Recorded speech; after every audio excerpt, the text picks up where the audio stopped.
Questa è una giornata inserita come aggiornamento per i tecnici, per i agrari, allargata a tutte le persone che hanno ritenuto opportuno partecipare. L'argomento è di particolare importanza per i motivi che si diceva, quindi solo nella provincia di Rovigo capite che insomma, voi lo vivete tutti i giorni, buona parte di voi, 100 e passa mila ettari di terreno, di cui praticamente siamo il 23-24% della produzione regionale. Poi lascio ovviamente al relatore, il dottor Stefano Serra, che ne sa più di me, ma farà un panorama più ampio, perché dividiamo in due momenti la serata. Un momento in cui facciamo un po' il punto sui bisogni e sulle situazioni internazionali, e qui rinnovo il ringraziamento al relatore che è un personaggio che chi è dentro nel mondo del lavoro lo conosce bene, le cereali a livello internazionale, per cui noi abbiamo anche questa fortuna questa sera di avere un relatore di tutto rispetto. Poi ovviamente ci confrontiamo con le nostre realtà locali, che ringrazio molto della loro presenza, perché come centri di stoccaggio vorrei dire che hanno un compito estremamente importante per la gestione del territorio, perché qui di territorio dobbiamo parlare. Quando io leggo, insomma non credo di sconvolgere nessuno, stiamo parlando di una commodity, perché fa parte del titolo, adesso qui abbiamo già la relazione del dottor Serra. 2024,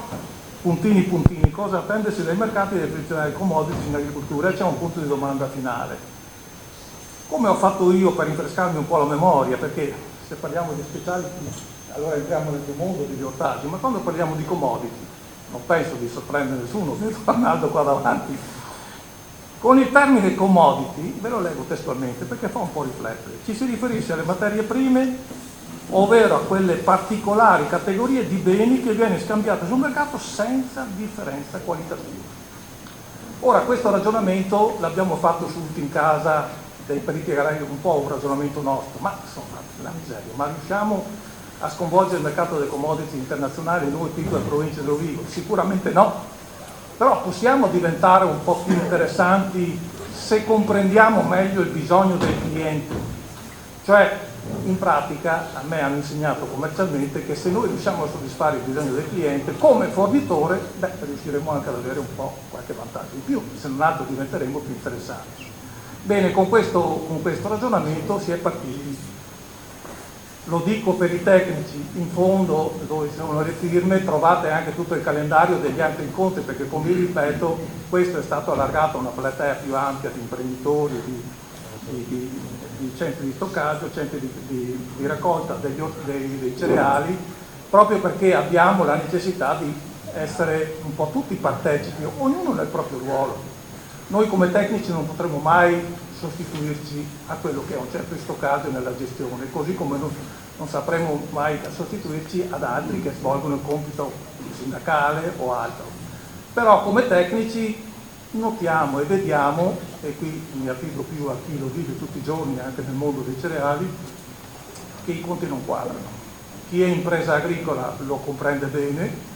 ecco allora che c'è la necessità di condividere assieme un percorso avendo informazioni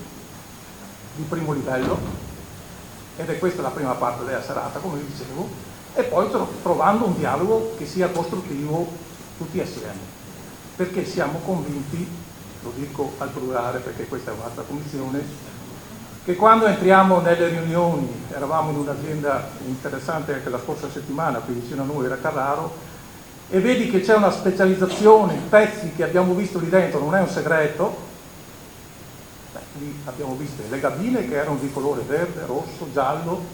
ma i pezzi erano sempre gli stessi, però montati in un'azienda di Rovigo, per cui vuol dire che non è un segreto, ma vuol dire che questa azienda ha saputo trovare l'affidabilità per essere interessante con una serie di clienti a livello mondiale, perché stiamo parlando di clienti a livello mondiale. Bene, con questo allora come collegio periti agrari, piccolo collegio di periti agrari, poco meno di 300 iscritti, ma che dialoghiamo in un contesto ormai di macro area Triveneto, dove cerchiamo non con facilità, ma di fare economia di scala di alcuni servizi con altri colleghi, sono circa 3.000 i tecnici che gravitano a livello Triveneto,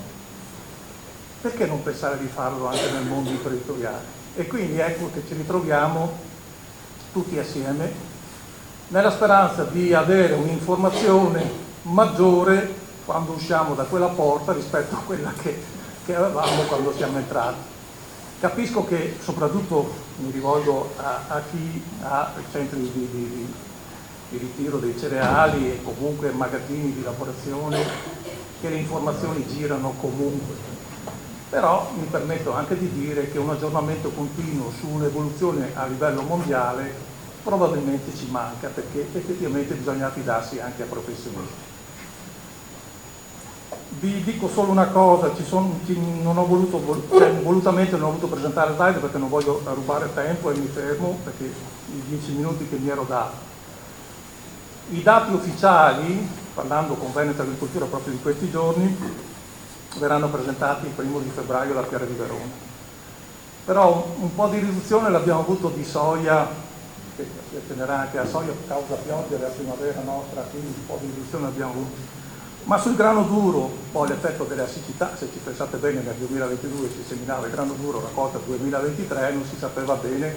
come girava la situazione dal punto di vista della disponibilità idrica, perché, apro una parentesi, se